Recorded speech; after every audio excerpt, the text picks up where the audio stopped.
Hello, welcome to Nina's Knots Crochet. I'm Lynanne. If you're new here, hey, thanks for stopping by and checking out my channel. My channel, well, it's all about crochet. Yeah, sometimes we talk about yarn or, you know, something cool, fun happening in this yarning community, make-alongs and, you know, whatever. Just never know what we're going to talk about around here. Returning subscribers, thanks so much for coming back, spending a little bit of your Friday with me. We've made it through another week. It's August 15th already. Can you believe it? And it's Laura at Mimi's Crochet and Farming favorite day of the year because today is National Granny Square Day. Been seeing it all over social medias this morning when I got up. National Granny Square Day. I think even a couple of the yarn sites are doing yarn sales based on National Granny Square Day. Anyway, it's National Granny Square Day. So I thought today I would show you a couple of the Granny Square things that I'm working on. And I'm also going to pop in a short tutorial. When I was doing this on one of the lives on a Wednesday, somebody asked me how I do my joining round on my squares and did I turn after every round. Well, I don't turn because I join my squares in the corner. And I'm going to pop in a short video. So it's not really a tutorial, it's just an instructional video to give you a view of how I do it. How I connect my rounds on a granny square. So I'm gonna go ahead and pop this in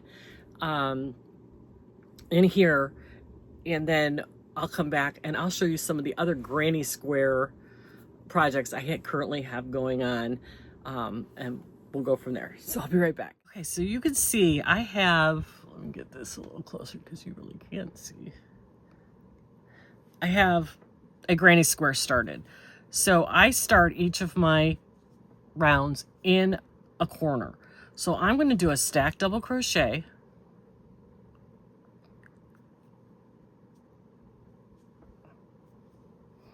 And then do 2 more double crochets right back in that same beginning chain 1 space. Skip that cluster right there. We're going to double crochet 3 times.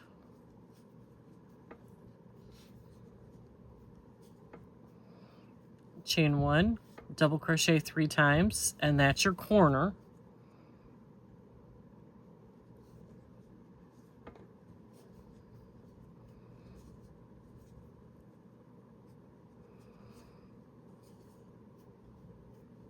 We're going to skip that cluster. We're going to go into the next corner with 3 double crochets.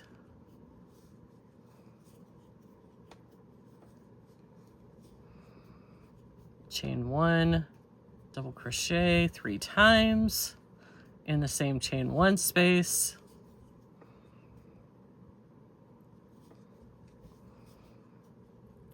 We're going to skip that cluster. We're going to go into the next corner. I do not chain between my clusters. If you want to, you can, but I think it looks nicer without it. I think you get a little neater looking project. So chain 1 and then 3 double crochets into the same corner space.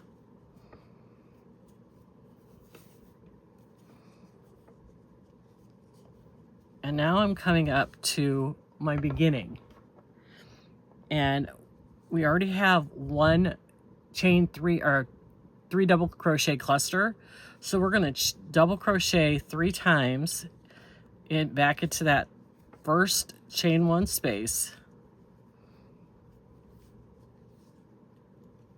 And to close up the round, you're going to go into the top of that stack double crochet or your chain 3 or your regular double crochet. You're going to insert your hook, pull up a loop, and do a regular single crochet. And that creates your space. So you get that everything is in this corner.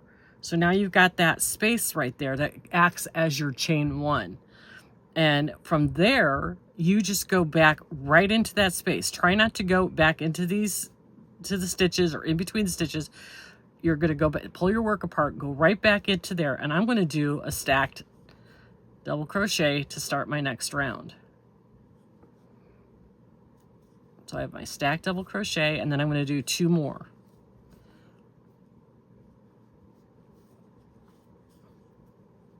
So now you're going to leave that there.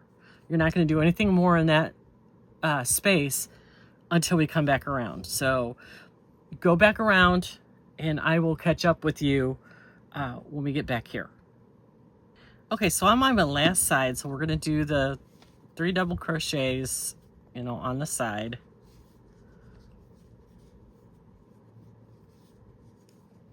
And now we're coming up to our last space to finish this corner. So we're going to go in there and we're going to do our 3 double crochets.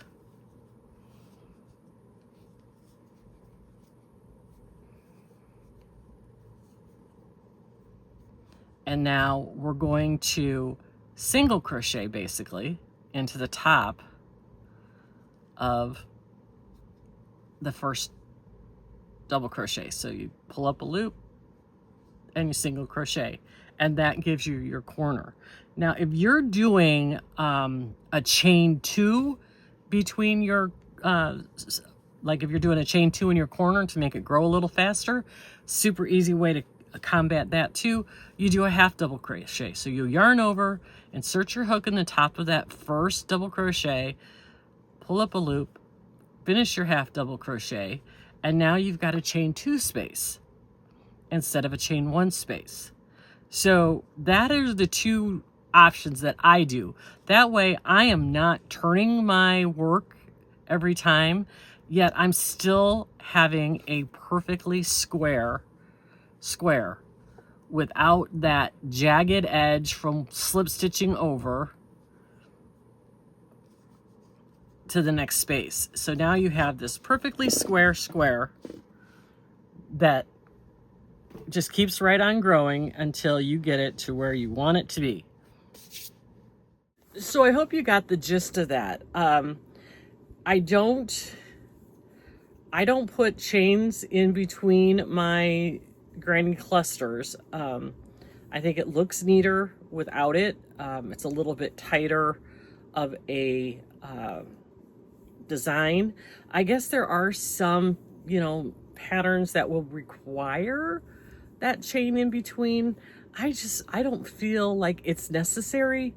I mean, if you want your project to grow bigger, by all means, you know, add that extra stitch in there. But anyway, so here we go. I am working up. This is a BOGGY blanket eventually. I only work on this a couple of times. It's Bernat baby blanket. No, it's Baby Sport by Yarnspiration. Color is baby ombre. It's pretty. It's just really pastel-y. This is one of the projects I pick up on a Wednesday to keep my hands busy while we're doing the BOGGY lives. So it only gets picked up like once a week, and then sometimes I don't even work on that. Like last week I was working on my circle for my smiley face.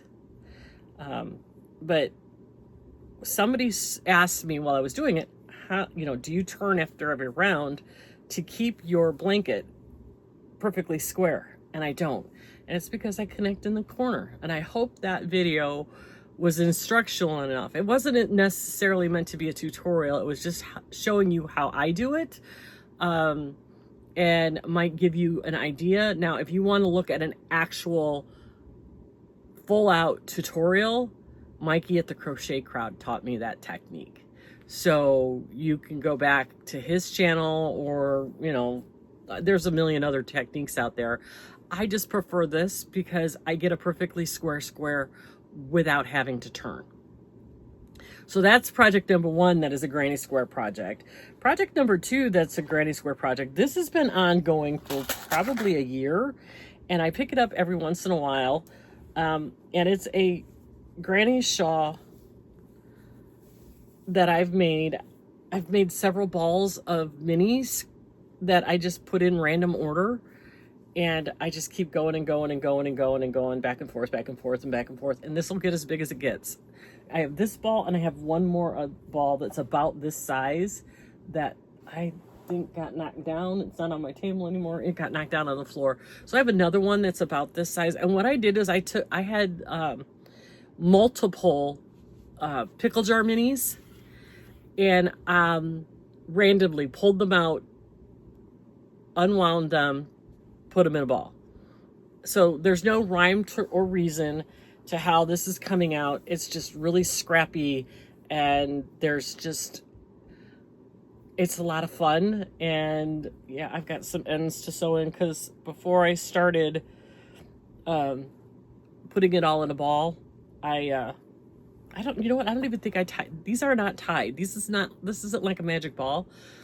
They're just on here, and then I'll have to, connect. So I'm going to have a ton of ends to sew in, but that's okay. I don't mind sewing in ends. And this is just an ongoing project. This is like a palette cleanser. When I'm bored with what I'm actually working on, I'll pull this out. I haven't worked on it in a really long time. I think I'll mark this so that the next time I pull this out, you'll see how much I do or I don't do. Because it's not one of my priority projects, but it's one of those where I need something to keep my hands busy. This is going to be really nice when it's done. It's just going to be my plan is to make it, almost half a blanket. And that's why I'm just going to keep going with all my pickle jar minis. So those are the two granny square projects I have on my hook right now. This eventually will be a BOGGY blanket, and that's for me. Did you guys watch the BOGGY unboxing on Wednesday? A lot of stuff thrown at you on Wednesday. We now have a Facebook page for the BOGGY Blanket Brigade. I'll leave a link to it in my description box. There are questions to answer. If you don't answer the questions, you don't get in. I've noticed that there are a lot of people who are inviting people, and they don't get the chance to answer the questions, so they get denied. So if you know somebody who you think would like to be a part of the Facebook page, tell them, but don't invite them, because the way it works is if you invite somebody, they don't answer the questions, and then they automatically get denied. If they don't answer the questions, they don't get in. And the questions aren't hard. There's two questions. Are you going to abide by the rules? And what does BBB stand for? And if you can't figure that out, then you're not part of the BOGGY Blanket Brigade. And we want to keep that a safe space. We want to keep it to BOGGY. We want to talk all things BOGGY, all blankets, designers, anything to do with BOGGY, your progress, show us your work. We're keeping it to BOGGY. Nothing else will be allowed. Right now, anybody can post who is a member of the BOGGY Blanket Brigade Facebook page without approval from the administrators. But if people start breaking the rules, then I will change that. But for now, we're all grown-ups. We can do this. We don't need to be, monitored and policed 24/7. Just be a grown-up about it. Be nice and keep it to BOGGY, and it'll be great. The swag shop, there's a link. I pinned the swag shop at the top of the Facebook page, so you should be able to find it with no problem. Sky is doing a fantastic job with that. I hear she's working on a tote bag for Nana June, in memory of her. So I haven't seen anything about that, but I heard that she was doing that. And don't forget, Juan has his Nana June's Blessings blanket that's available. His pattern is free on Ravelry. Tutorials are on his channel. Oh, what else is going on? Oh, and we collected another 60-some blankets. So we're up to 165 blankets in 2 weeks, you guys. So our goal this year is to collect as many as we can. Just keep collecting until, our deadline, and see how many we get. We're not setting a specific goal this year. So Anyway, I'm going to get back to doing my granny squares. Happy National Granny Square Day. Happy Friday. Hope everybody has a fantastic weekend. Remember, take care of yourself. Give yourself a little bit of grace. It's going to be okay. But above all, be kind to everyone because you just never know what they're going through. And I will talk to you on Monday. Have a great weekend.